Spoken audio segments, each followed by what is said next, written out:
To know that this truth is the greatest treasure in the world. Every soul is trying to find it one way or another, either consciously or unconsciously. Each one is trying to express the creative power, but with little success because the law is not understood. God, man, and the universe are one. What is keeping people ignorant of this wisdom today is that God is presented to most children and adults as some person outside themselves which they have to worship in ignorance. In many books for children, God is represented as a bald-headed old man with a long white beard and flowing robes to hide his body. All these stupid versions should have long been relegated to the waste paper basket. Is it any wonder that we have skeptics, scoffers of spiritual truths in our midst when we are asked to accept such rubbish or be damned to a place called hell, which does not exist outside man's own mind? And here is a letter I received from a person who wants to know something, what is true. He says, I am a Protestant by religion. I was educated in a Catholic school. I was puzzled to hear the Catholics stating that their religion is the only first and true church in the whole universe. And other religions which are separate from their church are on the wrong side. On the other hand, Protestants contrary insist on saying that their religion is also the true one. Will you please assist my heart's pain by settling this question? Here is a person in confusion. The reply is, God is infinite in nature. That means he is omnipresent, omnipotent, and omniscience. He is therefore present everywhere. There is nowhere where he is not. He is all power and all wisdom. God is life and life is God. There can be nothing outside him, otherwise he would not be infinite. Therefore you cannot be outside him and he cannot be outside you. Within God we live and move and have our being, and he expresses himself through us. How then can there be a wrong or right side? If God is everywhere, then he must be on the wrong side too. There is only one God, so how can he be divided against himself? We get dozens and dozens of letters like this, asking us to clarify these conditions that exist in the world today caused through people who are ignorant of the truth. Oh, how true is what Jesus said, the blind lead the blind and they all fall into the ditch. When we begin to know the truth that God and man and the universe are one, we realize that they are not separated but are one whole. Therefore hell is an imaginary place in man's own mind.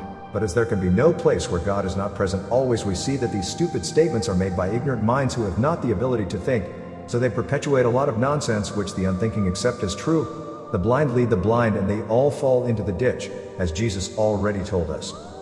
Heaven is a state of consciousness acquired through the understanding of the oneness of all things.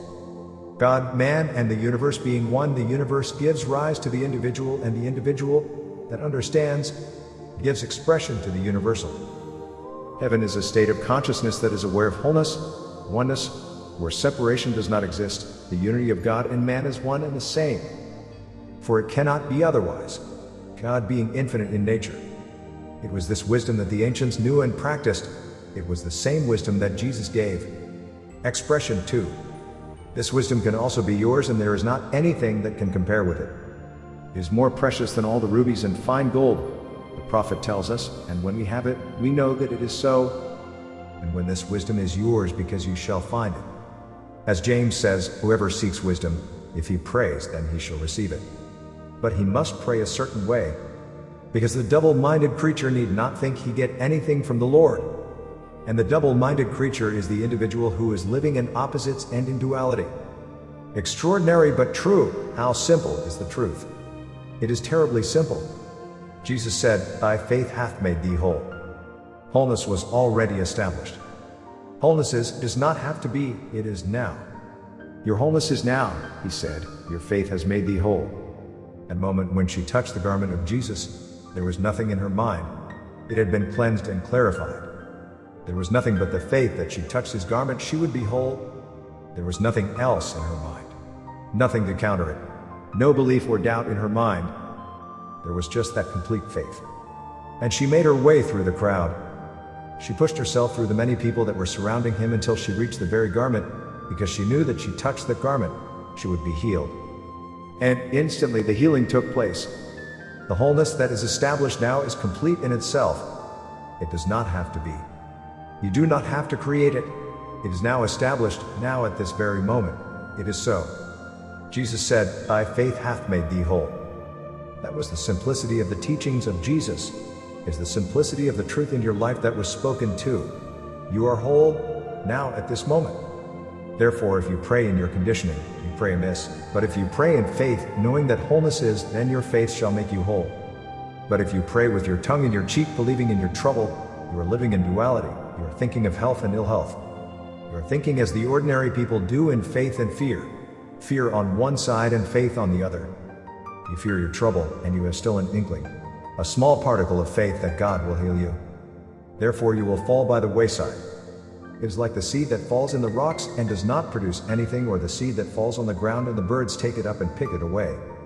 But the seed that falls in ground that is prepared through understanding, it shall grow and produce 10, 20, 60, and 100-fold. Unless the seed fall into the ground, it shall die.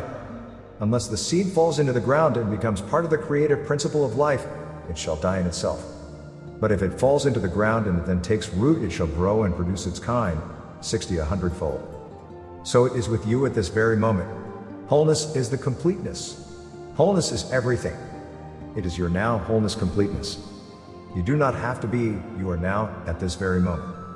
That the teachings of Jesus, thy faith has made thee whole. If wholeness was not there now, she could never be whole. If wholeness did not exist now, you could never be, neither could the woman have been whole either. But because wholeness was complete in itself, wholeness was established there through faith alone. Without fear, without doubt, the mind being entirely and completely clear of these things of duality. What is wrong with most people is that they are ruled by what has been told to them by others who do not know themselves. Few people use their divine gift of reason inherent in all. Their minds being full of concepts, they are thus giving expression only to memories and ideas instead of a living God now, knowing that God living in them now makes them alive. The Father hath life in himself, and he grants the Son to have life in himself. It is the same life. There is no separation between the life in your life and the totality of all life in the universe, because there can be no separation in life. Most people say that they believe in God but do not know where he is. How can they be sure of such a God? When I ask these people where God is, they look up into the sky and say, up there somewhere. As if he has a special locality in some place. But God is no special locality, he is omnipresent. He is present everywhere, there is nowhere where he is not. There is no such thing as locality in completeness. There is only locality in the mind of the individual who lives in separation. Fortunately, the present generation is not so gullible as their parents were. They want to think things out for themselves, and this is the beginning of the revolution of man. That is why the churches are running after all the young people to try to get them to come in, to be caught up in this particular form of religion, which is separatism. Catholics, the Protestants, the Hindus, the Mohammedans, and all that are like it. They are all alike it everywhere, trying to claim everyone for themselves, so they can separate man from man. Oh, what a tragedy. I wish Jesus could come back again in his completeness and wholeness, and yet denounce all this thing as he did before. Most people are slaves to tradition and thought and religion, with the result that the world is still perpetuating its ignorance. Young people, if they are at all alive, are full of revolutionary ideas. They must be, otherwise they are already old. The old are those who want to settle back. They want security in their souls, in their work. They want certainty in ideas, in relationship, and in things. If you are young, there is a spirit of inquiry which makes you want to know the truth of anything, of any political action, left or right, of any religion, whether east or west. If you are bound by tradition or what others say, you will never be generators of the world, or creators of a new civilization expressing the truth, because you will be caught up and conditioned by the conditions of the past. You will be conditioned by your traditions, your thoughts, conditioned by the ideas of your group, whether it may be religious or politics. Whether it be any particular form of religion or group of any kind, there is a condition by it. Then it becomes an idea in your mind, and then you will fight the other person who has a different idea in his mind. Therefore you will slay each other because of your ideals. You will kill one another because of your ideas. And what are they? An image of your mind, and it is an illusion created by yourself. It is not a truth. Truth is a living God. Truth is, I am the truth, I am the life. That is the truth of the living God, who is omnipresent, omnipotent, omniscience. I am that truth. I am alive and living. That is my truth. You are alive and living also. You are my brothers and sisters. You are my neighbor. Love your neighbor as yourself is the ruling that Jesus gave to man. Your neighbor is yourself. Your life is what Jesus taught, and it is the same today. Therefore, unless you recognize or discern your relationship to one another, you will not be free. But if you can discern your relationship and how you act towards one another, it would be a self-revealing process. Reveal yourself to yourself, and when you see how hideous it is, it will dissolve away. And as the mind is cleared of all that which is illusionary and false, that which is perfect in itself will express itself. As Paul says, the imperfect shall be superseded by the perfect. Love never passes away. Love is eternal. Love is the thing that never passes. Knowledge will pass. Prophecy will pass. All these things of the mind will pass, but love shall never pass away because it is its own eternity. It is God. And that love lives in the very center of your being.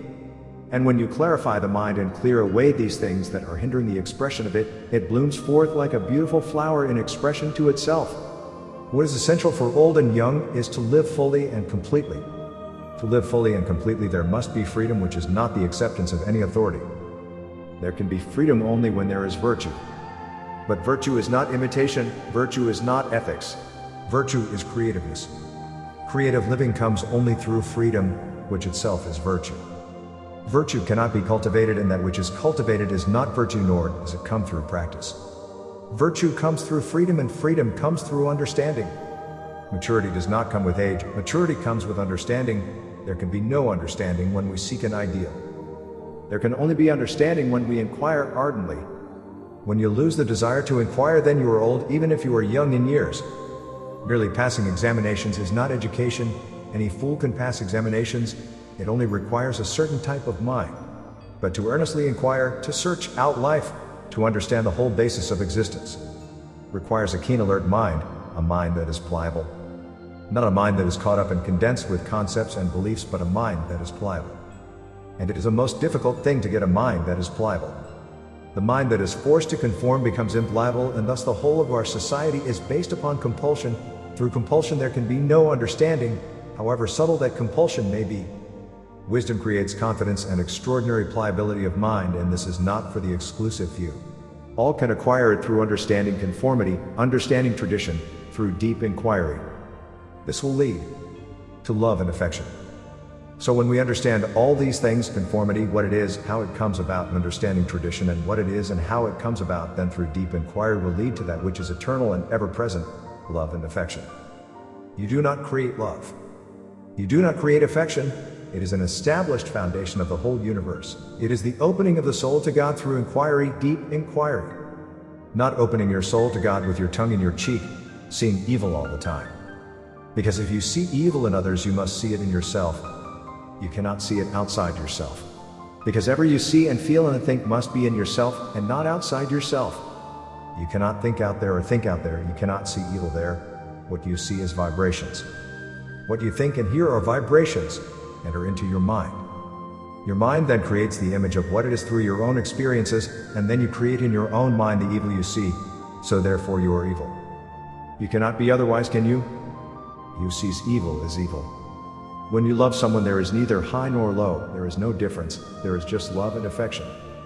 This extraordinary flame is free from opinion, free from tradition, free from conformity, for love does not conform. It itself is the extraordinary flame, in which in itself is its own eternity ever present.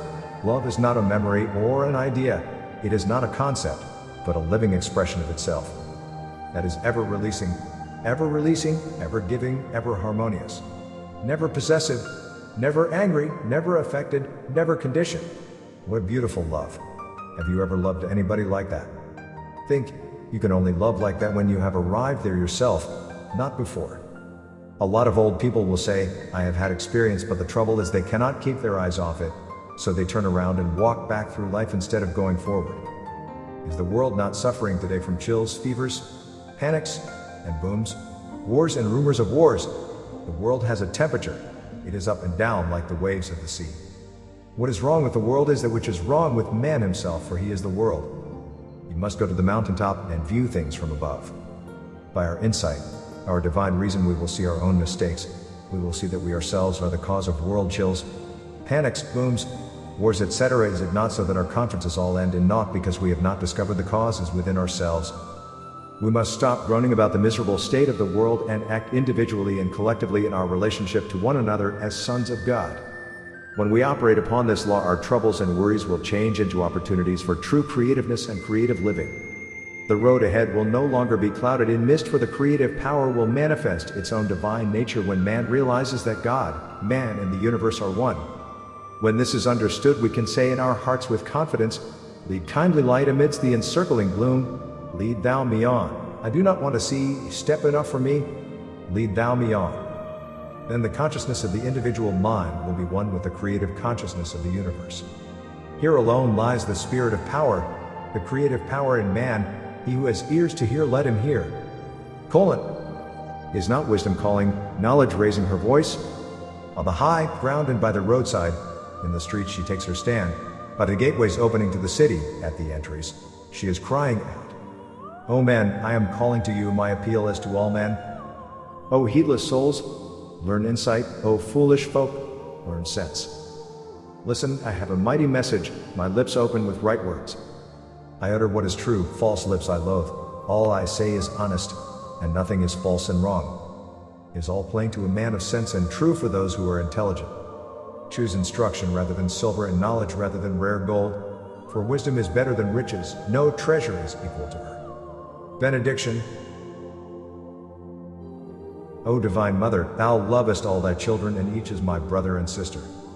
Teach me to love and serve as thou dost love and serve all. Then I will find my happiness in the joy that thou hast in thy love, Divine Mother of mine. God, man, and the universe are one. Now, the first of the new series, and there are a few new students amongst us. I want to tell them that this teaching is entirely new to most people, but it requires a certain amount of patience before the mind becomes free to understand it.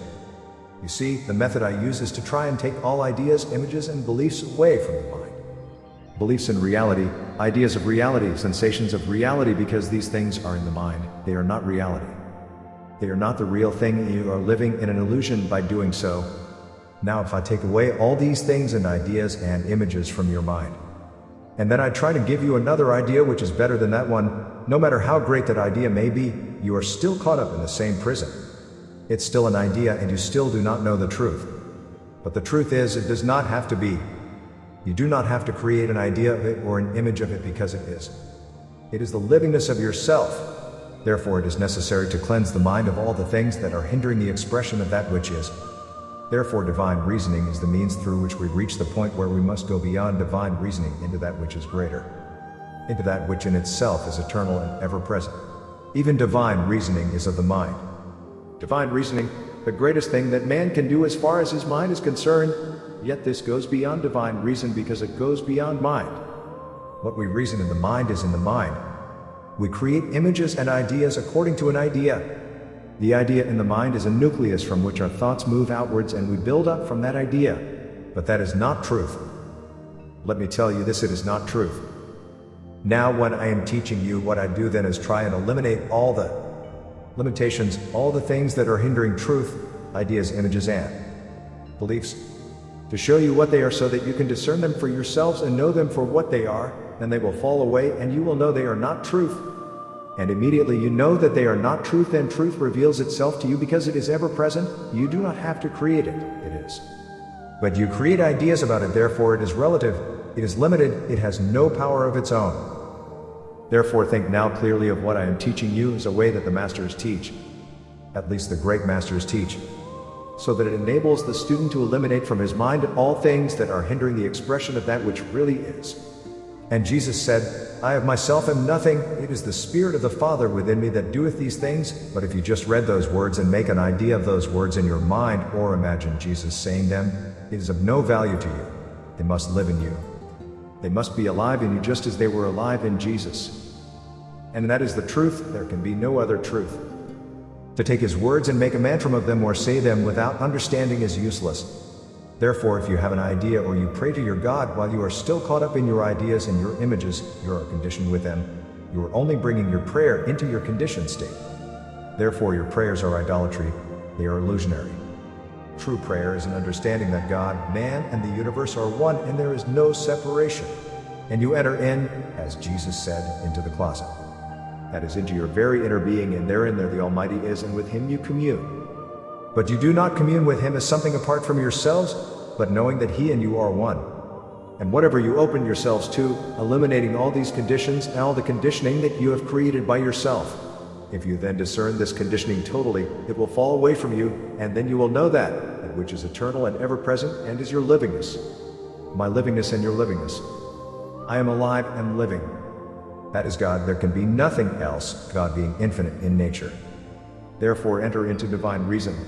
And by our divine reasoning we are able then to get to that particular point, as it were, the sound barrier where we penetrate that barrier which is nothing at all practically.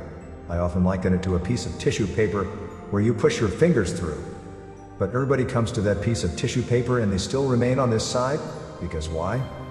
Because they are living in their ideas and their beliefs, in their sensations, and we are not allowing reality, that which in itself, to express itself.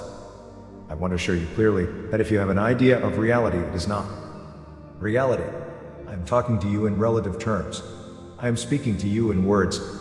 But I do not want you to repeat my words or make an idea or image of my words. My words are for a means to eliminate these conditions or the conditioning you have created in yourselves through your images and your beliefs. By doing so then the mind is clarified and becomes clear, and the most beautiful, the most perfect thing in the world takes place, the love of God. The perfectness of God manifests itself because it is eternal and ever-present. But how can you reach that particular love? How can you grasp it, feel it? You can see it in your neighbor. And your relationship to your neighbor will be a self-revealing process to you, as you see and noticed what you are doing to your neighbor, how you are treating your neighbor, and so forth. It is a revelation to yourself of what you are. But if you are not wide awake, you cannot see it.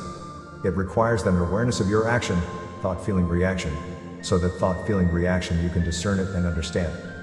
Then as you understand it, you are not caught up in it, it passes away, dissolves into nothingness, and every day of your life you become aware and you notice how you are acting, how you are feeling, and how you are reacting. Consequently, under these conditions, then you know yourself, and as you know yourself, all fear passes away because everything is within yourself. Even your stupidity, because that is your own creation, as well as that which is within yourself, that which is eternal and ever-present. Which are you going to live with? Well, you will say, I'll live with the good and I will discard the evil.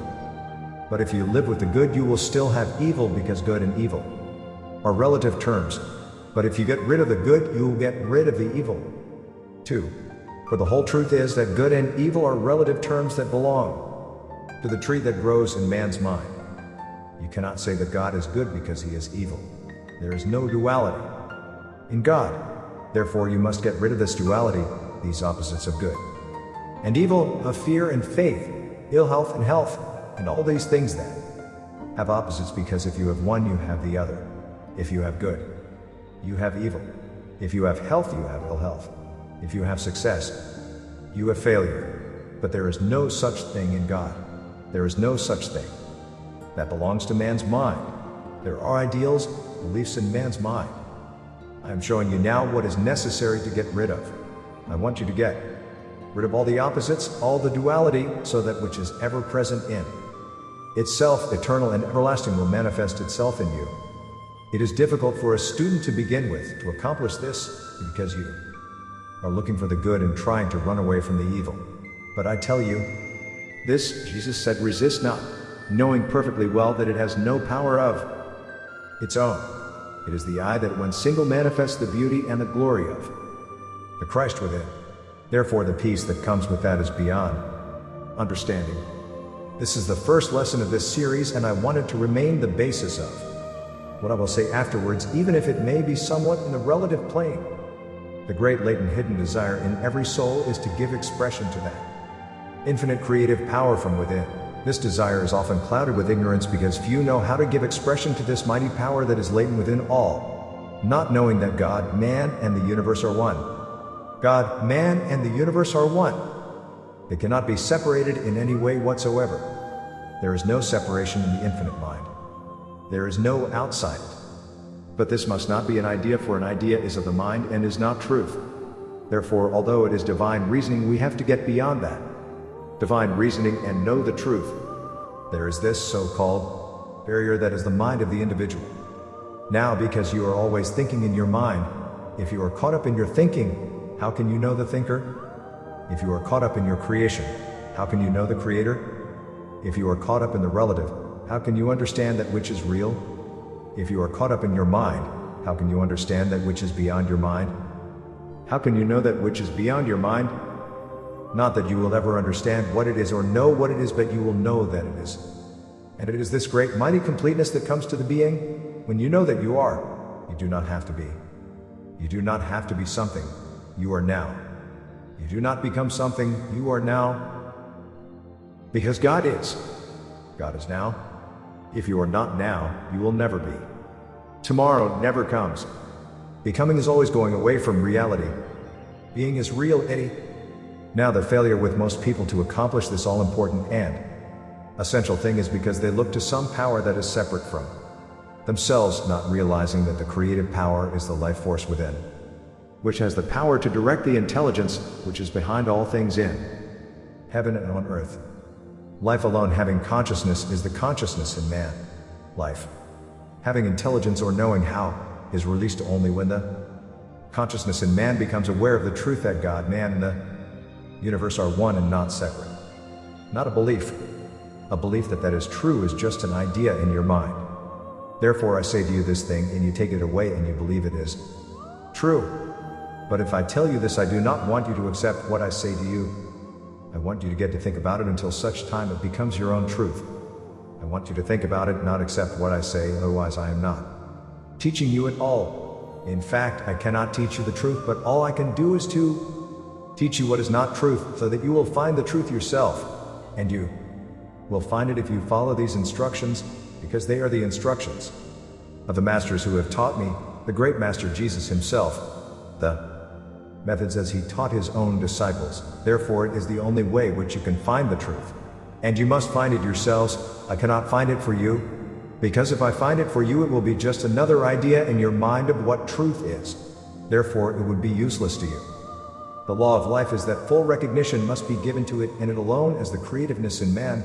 The self, which is the hindrance to life's full expression, must be dealt with through understanding of the self, and how the self prevents the expression of life by not living in the present. The self always brings in the past and the future, which clouds the present. That is the mind of the self. That is the self and the mind are one. The self that is separate, because the self feels the self in separation. It lives in separation, so does the mind live in separation. When you have an ideal, you isolate yourself from your brother, do you not? If you have a belief, you isolate yourself also from your brother, because your belief is according to what is in your mind and according to your own conditioning, how you were brought up, what you thought when you were a child, how you were trained, so forth, what nationality you belong to, what group you belong to, what religion you belong to, and so forth. You are conditioned thereby. Is it not so then, that the past and the future are just the same? They are conditioning you. The past is conditioning you. The future is conditioning you. Why then live in the past and the future when you can live in the ever-present now? But you cannot live in the ever-present now while you are conditioned. But if you recognize how you are conditioned, it will fall away from you and truth will reveal itself. It is not so difficult. But you have always been given ideas. You have been given an idea and a belief to accept, therefore you have become imitators. You cannot be free, can you, if you are imitating another? And how you are imitating another? You are just imitating what somebody else says. Therefore you become imitators and you cannot be free. If I could only take away everything that is preventing that which is true manifesting in your life, it would be the greatest thing in my life, the greatest thing that ever could possibly be. But I cannot do it. You must do it for yourselves. I can't eat your dinner for you, you must do that yourself. Therefore, by being conscious in the consciousness of life itself continually in the present, we can express life with effect and accuracy in any direction, provided we know this one supreme law of life, that God, man, and the universe are one now, not in some future time. Some think, for if you are not now, you will never be. Jesus said, "It is the Father who ever remaineth within me, he does the work now, not tomorrow. Now." He was doing it then, now too, always expressing himself. So Jesus was free from conditioning. He was not conditioned, that is why his whole thoughts were pure. But your thought is not pure. Why? Because you are conditioned and your thought is according to your conditioning. But if you discern how you are conditioned and this conditioning dissolves away from you, then your thought shall be pure. And it shall be great and it shall be powerful. Now there is more to this than is seen on the surface.